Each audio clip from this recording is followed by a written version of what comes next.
अस्सलाम वालेकुम friends, welcome to my channel green tech. दोस्तों, मैं उम्मीद करता हूं आप सब खैरियत से होंगे।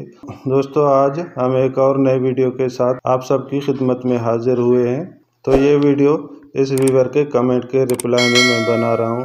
दोस्तों, आज हम पिक्सॉक फ्लाइट कंट्रोलर के मूड्स के बारे में जानने की कोशिश करेंगे कि किस फ्लाइट मूड में जीपीएस का यूज़ होता है और किस फ्लाइट मूड में जीपीएस का यूज़ नहीं होता, और किस फ्लाइट मूड का क्या फंक्शन है, क्या वर्क है। ज़्यादा टाइम वेस्ट नहीं करते तो चलिए स्टार्ट करते हैं। तो पहले हम जानते हैं कि किस फ्लाइट मूड में जीपीएस का होना लाजिम है और किस फ्लाइट मूड में जीपीएस का होना लाजिम नहीं है। तो इन फ्लाइट मूड में जीपीएस का होना लाजिम है और इन फ्लाइट मूड्स में जीपीएस का होना लाजिम नहीं है। और ऑटो पायलट ये फ़्लाइट मूड्स रिकमेंड करता है बिगिनर्स को, तो मैं भी यही फ़्लाइट मूड जो है यूज़ करता हूँ। मैं भी यही रिकमेंड करूँगा कि आप ये फ़्लाइट मूड्स यूज़ करें। मज़ीद मालूमात के लिए आप ऑटो पायलट का पेज विज़िट कर सकते हैं, लिंक डिस्क्रिप्शन के नीचे मैंने दे दिया है। तो हमारा पहला मूड है स्टेबलाइज मूड में जीपीएस का कोई अमल दखल नहीं है। स्टेबलाइज मूड में मैन्युअली कंट्रोल करना होता है। जैसे ही आर्म करने के बाद थ्रॉटल को थोड़ा ऊपर करेंगे तो मोटर स्पीड के साथ रोटेट करना स्टार्ट करेंगे और हमारा क्वाडकॉप्टर उड़ने लगेगा। रोल और पिच स्टिक्स को आगे पीछे करेंगे तो क्वाडकॉप्टर आगे पीछे होगा, और अगर रोल और पिच को सेंटर पे छोड़ देंगे तो क्वाडकॉप्टर खुद को ऑटोमेटिक स्टेबल रखेगा, अपना लेवल मेंटेन करेगा। बाकी हवा की दबाव की वजह से इधर उधर थोड़ा बहुत जाएगा, वो पायलट को कंट्रोल करना होगा। और अगर पिच को फुल आगे की तरफ करेंगे तो क्वाडकॉप्टर आगे की तरफ 45 डिग्री झुक जाएगा, उससे ज़्यादा नहीं, और क्वाड स्पीड से आगे की तरफ जाएगा। रोल में भी ऐसे ही फुल पे 45 डिग्री तक झुकेगा, उससे ज़्यादा नहीं। ये मूड है एक्रो मूड स्टेबलाइज से बहुत मुख्तलिफ है। एक्रो मूड में तमाम कंट्रोल पायलट को मैन्युअली करने होते हैं। मिसाल के तौर पर जैसे हम अपने क्वाडकॉप्टर को आर्म करके टेक ऑफ करते हैं, उसके बाद जब पिच को आगे की तरफ मूव करते हैं तो क्वाड आगे की तरफ जाएगा। फिर स्टिक को सेंटर पे करते हैं तो क्वाड स्टेबल नहीं होगा, आगे की तरफ चलता जाएगा। अगर हमको क्वाड को स्टेबल या पीछे लाना है तो पिच स्टिक को सेंटर से पीछे मूव करना होगा। रोल में भी ऐसे ही, मतलब सारे कंट्रोल मैन्युअली करने होंगे। क्वाड खुद को ऑटोमेटिक स्टेबल नहीं करेगा, वो पायलट को करना होगा। अगर पिच को फुल आगे की तरफ करके रखते हैं तो क्वाड हवा में 360 डिग्री फ्लिप करेगा। रोल में भी ऐसे ही। बिगिनर्स के लिए ये मूड बहुत डिफ़िकल्ट है। एक्रो को फ्लिप और रोल्स के लिए यूज़ किया जाता है। एक्रो मूड में फ्लाई करने के लिए FPV गॉगल्स का होना लाजिम है। ये है अल्टीट्यूड होल्ड। अल्टीट्यूड होल्ड में फ्लाइट कंट्रोलर बैरोमीटर सेंसर का यूज़ करके ऑटोमेटिक अपना हाइट मेंटेन रखता है। अल्टीट्यूड होल्ड मोड में जब हम आर्म करेंगे तो थ्रोटल को 50% से ऊपर ले जाएंगे तो हमारा क्वाडकॉप्टर आराम के साथ टेक ऑफ करेगा। जितने हाइट पर क्वाडकॉप्टर को रखना हो, थ्रोटल को 50% पे करेंगे तो हमारा क्वाडकॉप्टर ऑटोमेटिक उसी हाइट को बरकरार रखेगा और स्टेबल भी रहेगा। रोल और पिच को मैन्युअली कंट्रोल करना होगा। अगर क्वाड को नीचे लाना है तो थ्रॉटल को 50% से नीचे करेंगे तो क्वाडकॉप्टर आराम के साथ नीचे आ जाएगा। अगर ऊपर करना है तो थ्रॉटल को 50% से ऊपर करना होगा। अगर किसी हाइट पर रुकना हो तो थ्रॉटल को 50 पे रखना होगा। ये है ऑटो मोड में जीपीएस का यूज़ होता है। ऑटो मोड यूज़ करने के लिए हमारे क्वाड में जीपीएस और टेलीमेट्री का होना लाजिम है। ऑटो मोड को यूज़ करने का तरीका ये है, हमें अपने स्मार्टफोन में मिशन मेकर एप्लीकेशन को इंस्टॉल करना होगा और स्मार्टफोन को एप्लीकेशन के थ्रू क्वाड से कनेक्ट करना होगा। फिर मिशन मेकर एप्लीकेशन में एक मिशन ड्रॉ करना होगा। जो भी मिशन यानी वे पॉइंट्स फ्लाइट कंट्रोलर को हम सेंड करेंगे, फ्लाइट कंट्रोलर उन वे पॉइंट्स को सेव करेगा। जब हम ऑटो मोड इनेबल करेंगे तो क्वाडकॉप्टर ऑटोमेटिक टेक ऑफ करेगा। टेक ऑफ करने के बाद अब पायलट का कोई कंट्रोल नहीं होगा। अब क्वाड ऑटोमेटिक उस मिशन यानी वे पॉइंट्स को फॉलो करेगा। मिशन कंप्लीट करने के बाद उसी जगह पर आकर लैंड करेगा जहां से टेक ऑफ किया था। ये है गाइडेड मोड। गाइडेड मोड में जीपीएस का लॉक होना लाजिम है। गाइडेड मोड में टेलीमेट्री का भी होना ज़रूरी है। अपने मॉडल को मिशन मेकर एप्लीकेशन के थ्रू स्मार्टफोन के साथ कनेक्ट करना है, जैसे ऑटो मोड में करते हैं। फिर गाइडेड मोड को इनेबल करना है, ट्रांसमीटर से आर्म करके टेक ऑफ करना है और तकरीबन 50 फीट की बुलंदी पर जाके थ्रोटल सेंटर पे करके ट्रांसमीटर साइड पर रख देंगे और अपना स्मार्टफोन उठा लेंगे तो स्मार्टफोन में गाइडेड मोड इनेबल दिखा रहा होगा। फिर मिशन मेकर में मौजूद मैप पर उस पॉइंट पर टच करेंगे जहां क्वाड को हम भेजना चाहते हैं। टच करने के 1 सेकंड बाद क्वाड उसी जगह पर जाकर खड़ा रहेगा। इस तरह हम क्वाड को एक जगह से दूसरी जगह भेज सकते हैं गाइडेड मोड की मदद से। ये है गाइडेड मोड का वर्क।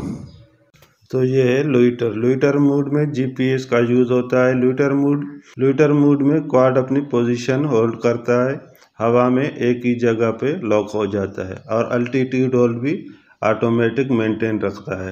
रोल और पिच को आगे पीछे करने पर क्वाड आगे पीछे होता है। रोल पिच स्टिक्स को जिस जगह आप सेंटर पे छोड़ देंगे, क्वाड फिर उसी पोजीशन पे खुद को लॉक करता है।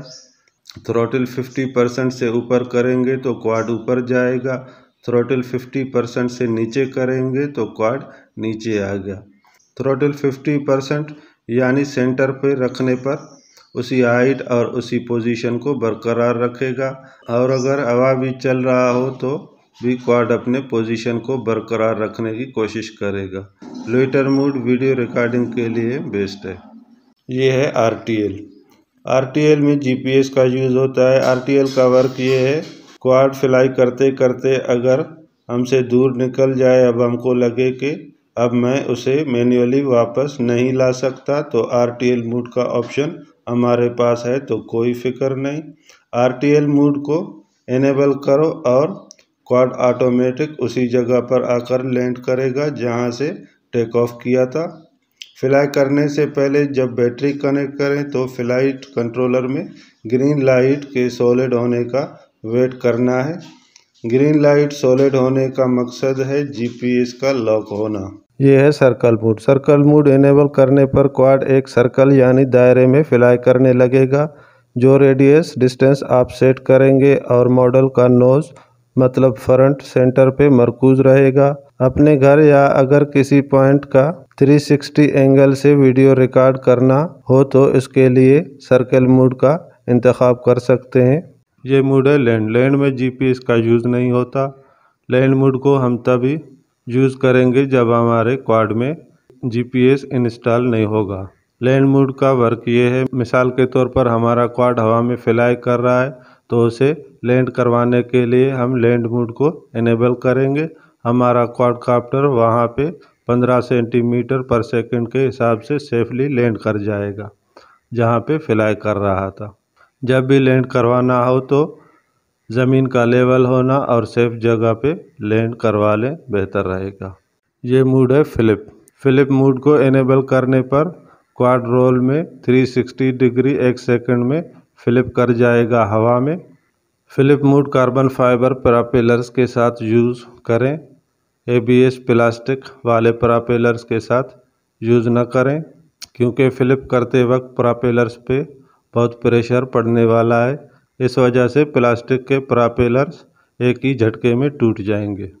तो ये है ऑटो ट्यून। ऑटो ट्यून की मदद से ड्रोन अपनी पीआईडीज ट्यूनिंग करता है हवा में। ऑटो ट्यून स्टार्ट करने से पहले आपको यकीन हो कि आपकी बैटरी 10 मिनट का फ्लाइट टाइम दे सकता है क्योंकि पिक्सॉक फ्लाइट कंट्रोलर को ऑटो ट्यून प्रोसीजर में 9 मिनट फ्लाई करना होता है और एपीएम को 6 मिनट। और जिस दिन हवा का दबाव बिल्कुल ना हो उस दिन का इंतखाब करें। ऑटो ट्यून करने का प्रोसीजर इस तरह है। चैनल 7 या 8 को ऑटो ट्यून मोड के लिए सेट करें। अल्टीट्यूड होल्ड में टेक ऑफ करें। 30 फीट ऊंचा रखें और ऑटो ट्यून स्विच को इनेबल करें। अब ऑटोमेटिक ड्रोन दाएं बाएं होना स्टार्ट करेगा, फिर आगे पीछे, फिर याव की ट्यूनिंग करेगा। अगर ड्रोन आपसे दूर चला जाए तो रोल पिच स्टिक की मदद से उसे अपने पास ले आएं और छोड़ दें। Drone auto tune procedure continue करेगा। जब ड्रोन बिल्कुल स्मूथ फ्लाई करने लगे तो समझो प्रोसीजर कंप्लीट हो गया।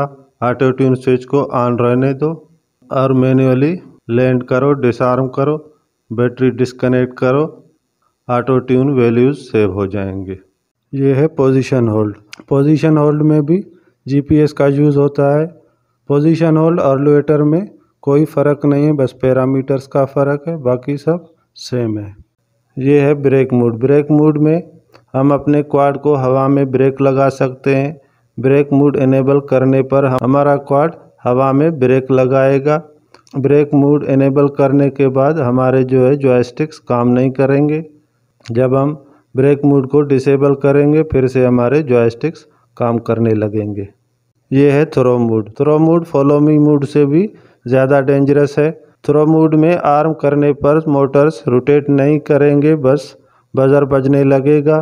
तो फिर क्वाड को उठा के एहतियात के साथ हवा में थ्रो करना है, मतलब हवा में फेंक देना है। जैसे ही हवा में फेंक देंगे तो मोटर्स स्टार्ट हो जाएंगे और क्वाड खुद को स्टेबल करने की कोशिश करेगा और फ्लाई करने लगेगा। मैं यही कहूँगा, डोंट ट्राई थ्रो मोड, ये बहुत ही ख़तरनाक है। तो ये है follow me mode. Follow me mode guided mode से मिलता जुलता है, ये बहुत ही डेंजरस मोड है। एक बार मैं फॉलो मी मोड टेस्ट कर रहा था अपने बड़े साइज़ के हेक्साकॉप्टर पे, तो वो आके मेरे सर को हिट कर गया। मुझे चोट भी लगा तो मैं बाल बाल बच गया। अब मैं यही कहूँगा, फॉलो मी मोड को ट्राई ना करें। अगर करते हैं तो रेडियस डिस्टेंस को कम से कम 50 फीट से ज़्यादा रखें। फॉलो मी को यूज़ करने के लिए जीपीएस का लॉक होना चाहिए, स्मार्टफोन में इंटरनेट पैकेज होना चाहिए और स्मार्टफोन का लोकेशन भी ऑन होना चाहिए। फॉलो मी मोड में क्वाड स्मार्टफोन के लोकेशन को ट्रैक करेगा। स्मार्टफोन का ऐसे समझो पीछा करेगा और स्मार्टफोन जो है आपके हाथ में होगा, तो मतलब आपको फॉलो करेगा। ये हमारा लास्ट मोड है zigzag. Zigzag agriculture spray drones के लिए बनाया गया है। जिगजैग को इस्तेमाल करने का तरीका कुछ इस तरह है। पहले लोइटर मोड में टेक ऑफ करना होगा 15 फीट की ऊंचाई पर। आप ज़्यादा ऊंचा भी उड़ा सकते हैं, मैं एग्रीकल्चर ड्रोन के लिहाज से कह रहा हूँ। टेक ऑफ करने के बाद जिगजैग मोड को इनेबल करना होगा। बीप की आवाज़ सुनने के बाद ड्रोन को लेफ़्ट वाली पॉइंट पे करके जिगजैग स्विच को अप करें, फिर राइट वाली पॉइंट पे जाके स्विच को डाउन करें। अब पॉइंट्स स्टोर हो गए। अब स्विच को अप डाउन करने पर ड्रोन दाएं से बाएं और बाएं से दाएं और आगे बढ़ता जाएगा। तो इस वीडियो में इतना ही। इंशाल्लाह आने वाली वीडियोस में मैं प्रैक्टिकली फ्लाइट मोड्स को टेस्ट करके दिखाऊंगा। अगर मेरे चैनल को सब्सक्राइब नहीं किया तो प्लीज़ सब्सक्राइब करें और बेल आइकन को प्रेस करके ऑल नोटिफिकेशन पे क्लिक करें, ताकि हर नए आने वाली वीडियो की नोटिफिकेशन आपको मिल सके। तो मिलते हैं नेक्स्ट वीडियो में। अल्लाह हाफिज़।